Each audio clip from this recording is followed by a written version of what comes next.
Carlos Alcaraz obsessed with the rankings. In a recent interview, he revealed what had been distracting him, how his mindset has changed, and what his true priority is now. Because sometimes, to start winning again, you don't need to look at the rankings, you need to look within. Stick around till the end, because this marks a turning point in Carlitos' journey. I think we both play a great tennis. At the end of the first set, I think I played such a great level, playing aggressively, hitting really good shots, and I think thanks to that, I could step on the second set, with less nerves, let's say, or more calm, be more myself. Still hitting great shots and playing aggressively, drop shots good, or trying to find my forehand all the time, which was great. But in general, it was a tough match because Daniel is playing a great tennis. Carlos Alcaraz has kicked off the clay court season in Monte Carlo on the right foot. 2 important wins that show clear signs of improvement, both physically and emotionally. The El Palmar native faced Daniel Evans in his last match and, although he won in straight sets, it wasn't a walk in the park. It was a tough match, admitted Carlitos himself, highlighting that he had to stay focused from the first point to the last. Evans, playing at a very high level, forced him to be at his best from the beginning. Alcaraz gained ground thanks to his aggression, drop shots, and above all, that forehand his fans have been missing. I think I played really good tennis at the end of the first set. That allowed me to relax and be more myself, he confessed. And when Alcaraz loosens up, the show is guaranteed. But it's not just his racket that has changed these days. His mindset has too. Carlos opened up to Tennis Channel about the mistakes he's made at the start of 2025. He admitted he was more focused on numbers and stats than on enjoying tennis.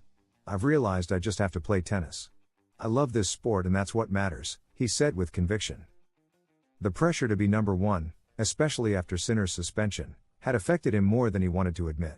I've been paying attention to the rankings. And I think that's wrong, he confessed. That silent obsession had become a burden, pulling him away from what really makes him special, playing without fear, with joy, and turning every point into a show. Now, on clay, Carlos Alcaraz is trying to reset. I feel more comfortable. With every match I understand better how I need to play on this surface, he explained. And although he admits he still has a way to go to reach his best form, there are clear signs that his tennis is headed in the right direction. His next opponent will be Arthur Fils, one of the breakout stars of the year. Alcaraz isn't underestimating him, he's the only one who's reached the quarterfinals in all the Masters 1000 this year. He plays fantastic. But he also sends a warning: I won't be afraid. I'm going to play my tennis, apply pressure. It'll be a tough battle, but a beautiful one to watch and to play. Carlos Alcaraz has learned something crucial at this stage of the season: you can't play freely if you're tied down by the pressure of the rankings. His message has been clear: he wants to enjoy tennis again like he did at the beginning, without looking at stats, without thinking about what the world expects. Just him, his racket, and the court. And if he can maintain that mindset, he won't just win again. He'll shine again like only he knows how. Is Arthur Fils ready to take down Carlos Alcaraz in Monte Carlo? The young Frenchman is surprising everyone at the ATP Masters 1000 and has shown that he's not here just to participate, but to compete head-to-head with the very best. And now he has to face one of the greatest talents on the tour, the Mercian Carlos Alcaraz. Today we analyze why this match won't be just another one, and why Fils is probably the most dangerous opponent Carlitos could face at this point in the tournament. Arthur Fils is only 20 years old, but he has already earned the respect of the entire circuit. He's powerful, explosive, technical, and above all, smart on the court. Many have been surprised by his rise, but those who followed him closely knew he had a lot to say on clay. And now, he's saying it loudly in Monte Carlo, where he's reached the quarterfinals with solid, flawless tennis. It's no coincidence. Fils is the only player to reach the quarterfinals in the first 3 Masters 1000 tournaments of the year. That speaks not only of his talent but of his consistency. And he's doing it while breaking precocity records that, until now, only belonged to legends like Rafa Nadal. He'll face Carlos Alcaraz, another young man with a legendary aura. But this time, the Spaniard isn't coming in as the absolute favorite. Although his feelings on clay are improving, he himself has admitted that he's not yet at his peak. Physically he's responded, mentally he's calmer, but this duel with Fils will be a true litmus test. Can Fils beat Alcaraz? Yes. But he'll need a very clear plan and almost perfect execution. What would that plan be? First, play very deep, preventing Alcaraz from getting comfortable on the court. Second, run around his backhand to dominate with his forehand, his most powerful shot. And third, take time away from the Mercian, who is dangerous when he has space to invent and change rhythm. Carlos Alcaraz, for his part, will need to be very sharp with his serve and capitalize on every return. He needs to play with height, vary spins, and when he sees the slightest opportunity, come to the net and unleash his signature drop shot. The key will be not rushing. Fils is very good at reading his opponent's impatience. This match will be a tactical and physical battle between two players with similar profiles but different weapons. The Spaniard has more variety, but the Frenchman has more direct power and a confidence that makes him very dangerous. If one of them manages to impose their rhythm early on, the match could swing quickly. The clash between Carlos Alcaraz and Arthur Fils in Monte Carlo won't just be one of the most attractive matches of the tournament, it could be the beginning of a new rivalry at the top of world tennis. Both are young, talented, and have massive potential, and although the Spaniard has more experience on the big stage, Fils has shown he doesn't flinch. A win here could be a definitive boost for one, and a wake-up call for the other. Whatever happens, this showdown will mark a turning point in the clay court swing. Can you be the greatest of all time? And still live a normal life? That's the big question Carlos Alcaraz poses in his highly anticipated Netflix documentary, Carlos Alcaraz, My Way, which premieres this April 23rd.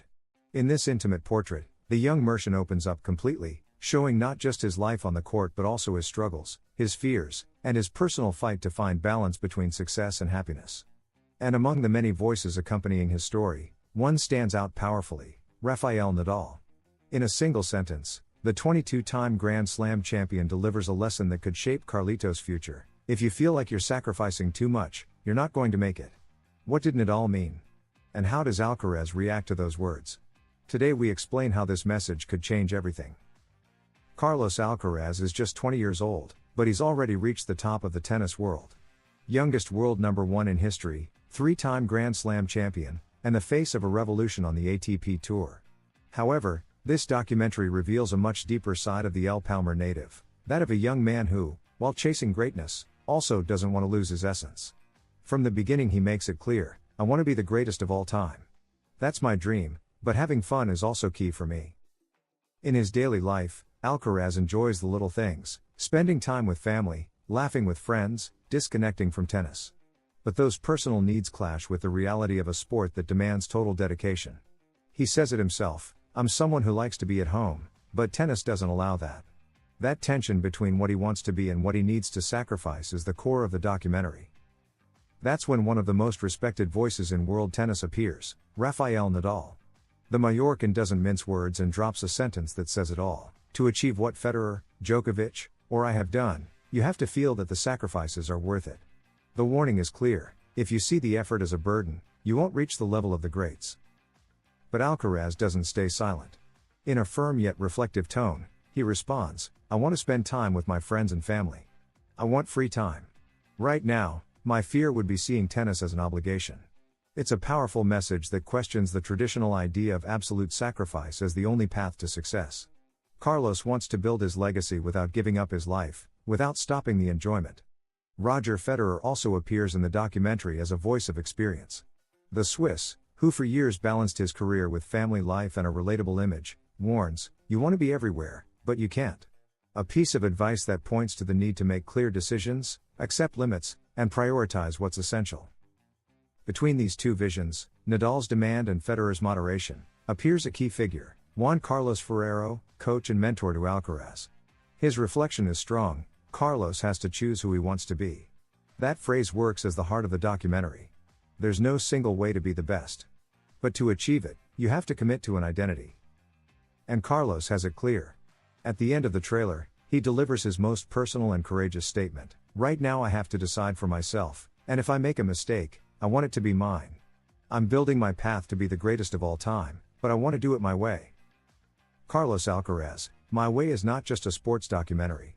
It's a human, honest, and deep portrait of a young man who, in the midst of pressure, fame, and expectations, dares to ask what success really means. In a world where champions are often result-producing machines, Carlos wants to be something more: a happy player, a free person. Nadal's phrase echoes constantly. Is Alcaraz willing to make the same sacrifices? Or will he be able to build a new route to success? What's clear is that this documentary will not only show winning points and intense training, it will also show the soul of a tennis player who, beyond the titles, wants to live his career as a personal journey. Can Carlos Alcaraz be the greatest of all time? Doing things his own way? Let us know your opinion in the comments. Do you agree with Nadal or with Carlitos? Subscribe, hit the bell icon, and get ready to discover a never-before-seen side of the young Spanish prodigy. See you on April 23rd, with the premiere of Carlos Alcaraz, My Way. Only on Netflix. See you next time.